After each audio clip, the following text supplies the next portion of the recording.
За помалку од 2 месеци поранешниот директор на УБК Сашо Мјалков ќе мора да излезе од притвор од затворот во Шутка.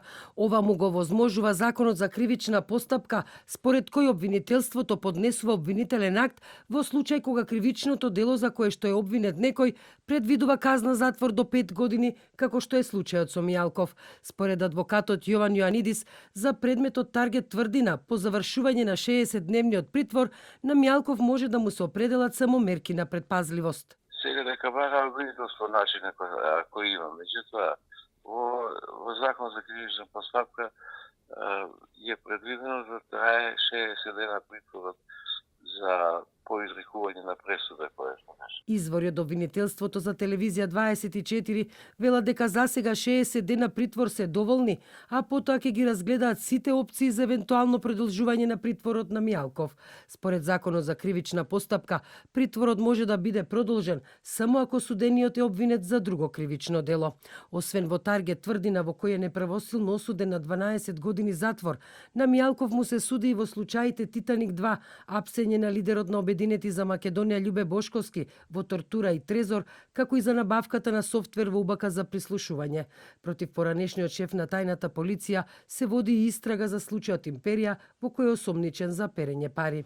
Поранешниот судија, обвинет па ослободен во случајот Шпион, а сега оштетен во случајот Таргет тврдина Валентин Зафиров, вели дека ако доследно се почитува законот, тогаш простор за манипулации со времетрењето на постапката нема, а роковите не смеат да се продолжуваат.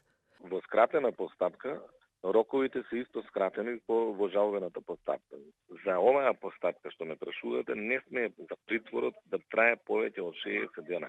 Односно до правосилноста, ако е пократок тој рок.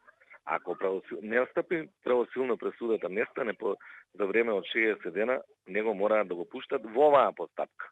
Мислам дека има можност да се изврши, да се донесе правосилна пресуда, меѓутоа е многу тешко со оглед на без разлика што е скратена постапка, овој предмет е многу обемен, многу сложен и навистина е вистински предизвик да се заврши за 60 дена. Поранешната судика во Европскиот суд за човекови права Маргарита Цаца Николовска вели дека затворскиот притвор се изрекува кога не се постигнува целта со поблагите мерки.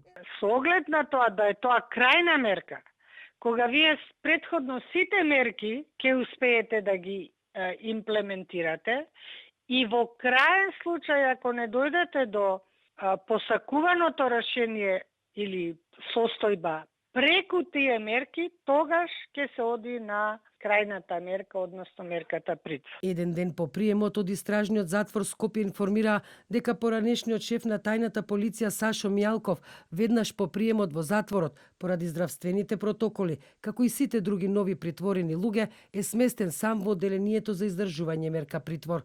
Во согласно со сите процедури и воспоставени стандарди велат од затворот, за Мјалков се преземат засилени безбедносни мерки и се прават чести контроли.